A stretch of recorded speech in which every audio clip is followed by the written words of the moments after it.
Hi friends. మనం ఈరోజు శంఖభస్మం యొక్క ఉపయోగాలు తెలుసుకుందాము. ఇది ఎలా తయారు చేస్తారు? దీంట్లో ఉన్న ఇంగ్రీడియెంట్స్ ఏంటి? ఇది మనకు ఎలా ఉపయోగపడుతుంది? ఈ విషయాలన్నీ మనం చూసుకుందాం. ఇది మెయిన్‌గా మనకి indigestion, acidity, gas, bloating conditions, కడుపు ఉబ్బరంగా ఉందంటారు. కడుపులో తిన్న తర్వాత మంట పుట్టడం, తర్వాత గ్యాస్ పట్టేయడము, ఇలాంటి సమస్యలకి ఇది ఎంతో ఒక గొప్ప మెడిసిన్‌గా మనం యూజ్ చేసుకోవచ్చు. ఇదొక ఆయుర్వేదిక్ మెడిసిన్. దీంట్లో మెయిన్‌గా ఉండే ఇంగ్రీడియెంట్స్ ఏంటి అంటే కాంక్ షెల్ అంటే శంఖము.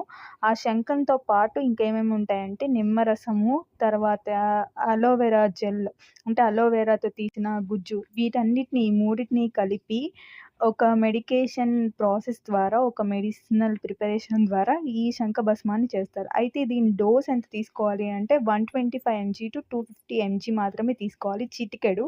దాన్ని మనం దేనితో తీసుకోవాలి అంటే అనుపాన అంటే దేనితో తీసుకోవాలి అనంటే హనీతో గానీ, అంటే తేనెతో గానీ, లెమన్ జ్యూస్, నిమ్మరసంతో కానీ, లేకపోతే జీరా కషాయ అంటే జీలకర్రతో చేసిన కషాయంతో కానీ తీసుకుంటే మన గ్యాస్ట్రిక్ సమస్యల నుంచి మనం విముక్తి పొందొచ్చు. ఎన్నో ప్యాన్ టాప్‌లు ఇవన్నిటికంటే ఇది చాలా మెరుగైనదిగా మనకు పనిచేస్తుంది. చాలా మందికి నేను అబ్జర్వ్ చేశాను. కాబట్టి try Please do follow and like. Bye bye. Please do follow and like.